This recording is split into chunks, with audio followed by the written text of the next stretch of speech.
What's up, guys? Artem MMA Analysis here. Going to be talking about Dana White's Contender Series Week 2, 2022. And I really cannot wait for the card, man. I feel like it's going to bring a little bit more heat than Week 1 did, you know what I mean? Like, Week 1, Dana White was not happy with Week 1. But if you look at this card, in my opinion, I feel like you've got some bangers on the way. The main event, or the featured bout, Charlie Campbell versus Duncan, should bring a bit of heat. Vanessa Salvador is a pretty aggressive fighter, so he should be able to bring something. Billy Gaff is going to bring something special in my opinion. Waldo Costa, UFC level prospect. I mean, what more can I say about this guy? I'm really excited to see him compete. And Francis Marshall versus Conor Matthews. Two guys that aren't very proven in my opinion, and they're here to prove themselves. So I'm really looking forward to this card. And let's just get straight into the predictions, man. I don't like wasting too much time in the intro. We're already about a minute in, so let's get into it. And we move on to the first fight of the night. We've got Francis Marshall taking on Conor Matthews. And both guys are 5-0. Both guys are undefeated. Fighting at featherweight here.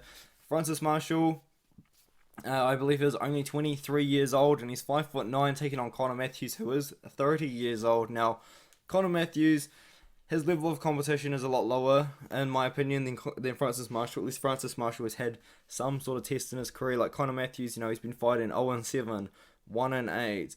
2-1, 15-97, 1-2. Like, he's really only fought guys with losing records. And Francis Marshall, kind of the same story, but he beat a guy that was 4-0, beat a debuting guy, 3-2, 24-30, 7-6. Like, the level of competition ain't as good, but it's still not terrible, you know what I mean? Well, it's still not as bad as Conor Matthews anyway, but Conor Matthews, to his credit, has been beating these guys very quickly, very soundly. Every single one of his wins has been within the first round, and he's got heat in the hands, man. He's got heavy hands. He also looks for submissions as well, and he gets them most of the time. He's got a very powerful rear naked choke. Most of them coming within a minute, you know. He submitted Rob Fuller in 57 seconds, submitted Joshua Mara in 57 seconds, submitted Josh Hardy, in 48 seconds, you know. And he also had a pretty good amateur career as well. Like, all of his wins come in the first round, but when it comes out of the first round, that's kind of when he has struggled in the past. He lost to Jimmy Wilson in the second round, but prior to that, all of his wins and losses have been in the first round. Crazy to me. It actually is insane how fast this guy's fights actually finish, which is awesome, to be fair. So these guys should bring the heat.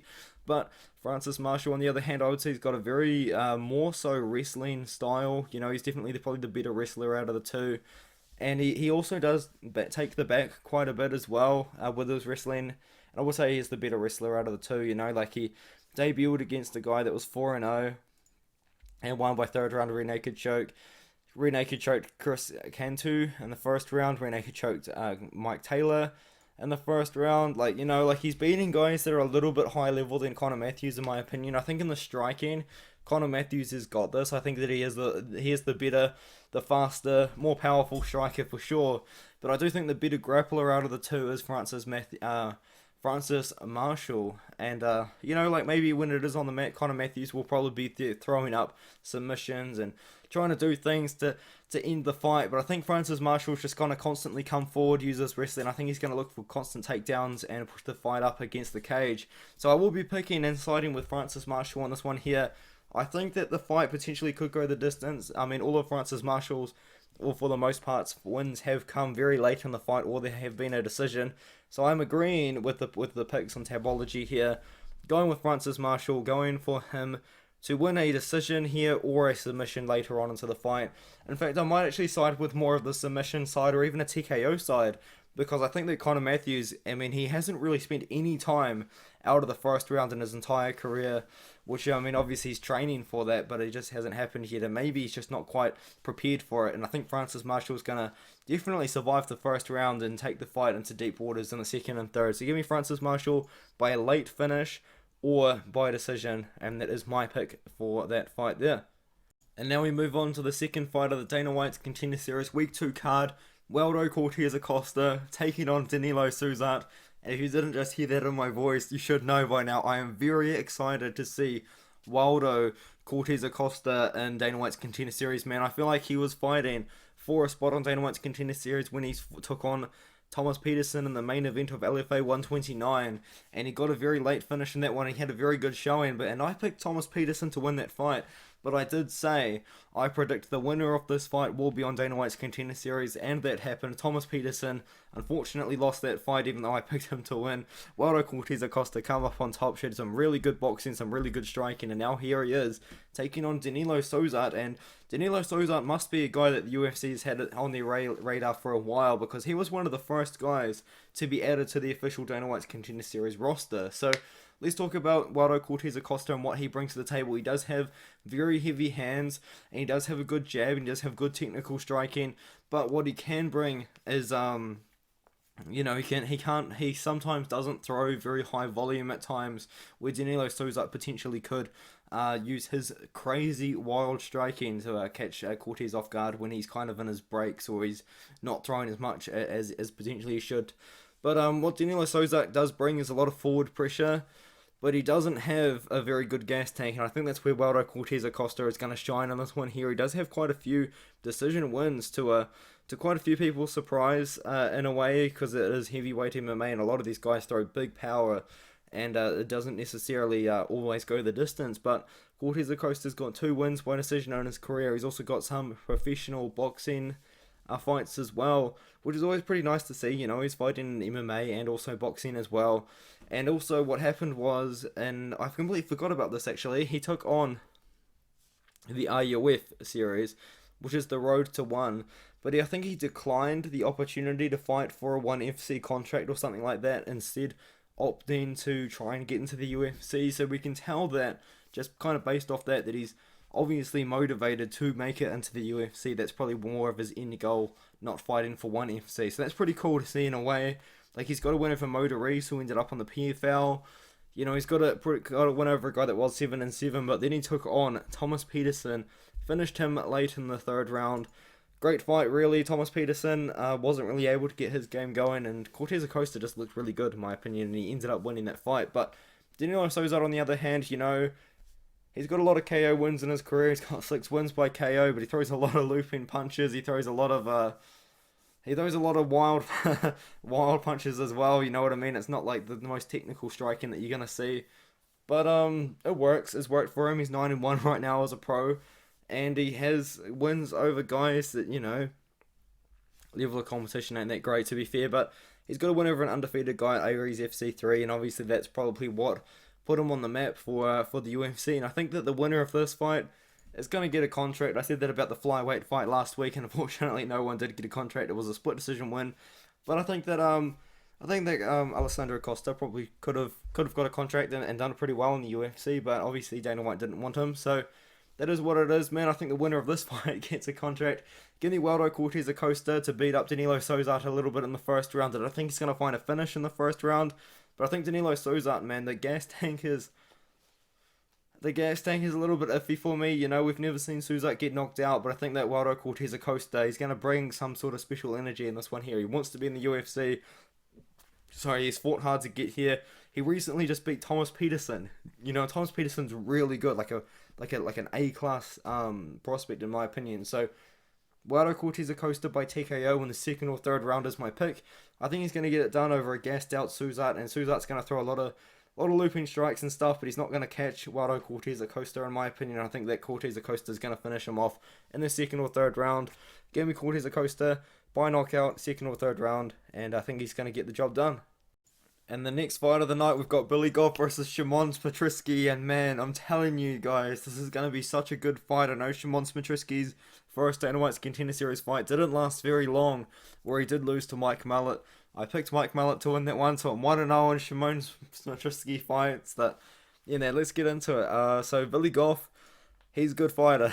he really is. I'm really hyped up on this guy. If you guys don't know, he was the CES MMA welterweight champion, and then about 2 weeks later, he stepped on short notice to fight for the CES MMA middleweight championship belt, and he won that too. He beat Justin Sumter for that one, and then he beat Gary Boleto Jr. for the welterweight strap. But if we're talking about Billy Gaff, this guy's tough, man. He's got really good elbows, he's got great ground and pounding, he's also got very good wrestling as well. And what he likes to do is he does like to strike to the body and to the head, but he does wrestle when he needs to and when he wants to as well. And when he does that, he does end up doing a bit of ground and pound. He recently won I believe it was a ground and pound win over Justin Sumter was his last one there, but he's got 5 wins by KO and 2 wins by submission, 2 decisions, sorry. If we go on to Szymon Smitrowski, I would say he's more of the grappler of the two. He's got good wrestling, he's got good jiu-jitsu as well. He's a little bit of a chain wrestler in a way, like once he kind of gets onto a takedown, he doesn't really let it off. He kind of tries to drive through and get more and more, and you know what I mean? Like he doesn't lead off a takedown if it initially gets somewhat defended, and you know what? He does have good grappling. He probably is the better jiu-jitsu artist out of the two. He probably is the more likely to get a submission on the ground out of the two. I mean, Billy Goff doesn't actually have any submission wins in his career to kind of start with. But he's only 21 years old. You know, he recently lost to Mike Millett. I mean, in my honest opinion, I think that Szymon Smitrowski is stepping in there too early. You know, he's 21 years old. You know, and he's only had one fight since he lost to Mike Millett. Like, why doesn't this guy take a couple of years, improve the record a little bit more, get way more experience, just become a better fighter overall, and then come back to Dana White's Contender Series when he's a more complete fighter? I feel like the guy that's more ready for this Dana White's Contender Series opportunity is Billy Goff. Like, I genuinely do believe that. Billy Goff has got some great wins in his career, man. Like, you go to this Hobson Gracie Jr. fight, he was like a plus 500 underdog against Hobson Gracie Jr. Ended up finishing him in the second round, and he kind of went to Cage Titans and got a few wins by KO there. Went to CES, fought for the welterweight strap, won that one. A couple of weeks later, or about a month later, he comes back, fights Justin Sumter for the middleweight strap, wins that one. You know, like, I like this guy. I like this guy's attitude. He's pretty awesome, man. I think he should be able to beat Szymon Smitrowski here. Szymon Smitrowski's a good fighter, but you know, like, he just hasn't shown anything to me. I don't know how much he would have improved from the Mike Millett fight anyway, as it is, because that was only 9 months ago. Like, I just wish that Szymon Smitrowski, I don't know, man, I just wish he took more time after the Dana White's Contender Series fight. He's only 21 years old, he's got so much more time to improve. The guy that's more likely to finish the fight on the match definitely is Smitrowski. He's got the better jiu-jitsu out of the two, in my opinion.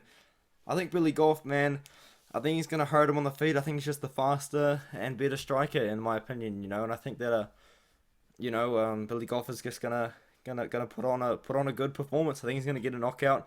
I think he's gonna bring the heat that Dana White wants to see. And I really do want to see Billy Goff in the UFC. I think he's a great fighter. I think he's exciting to watch. He does impress me quite a bit. So yeah, give me Billy Goff to win by KO in this one here. I think that we do see Billy Goff eventually beat Szymon Smitrowski. I think the fight probably does leave the first round, so I'm going to give it a second round KO for Billy Goff. He does have heat in those hands. He's pretty fast as well, much more likely to finish the fight on the feet, in my opinion. So yeah, give me Billy Goff. Voice crack. Let's move on to the next one. What's up, guys? We move into the quote-unquote co-main event of the evening. We've got Shannon Ross taking on Vanessa Salvador, and what I think is going to end up being a very exciting matchup and something I'm really looking forward to seeing.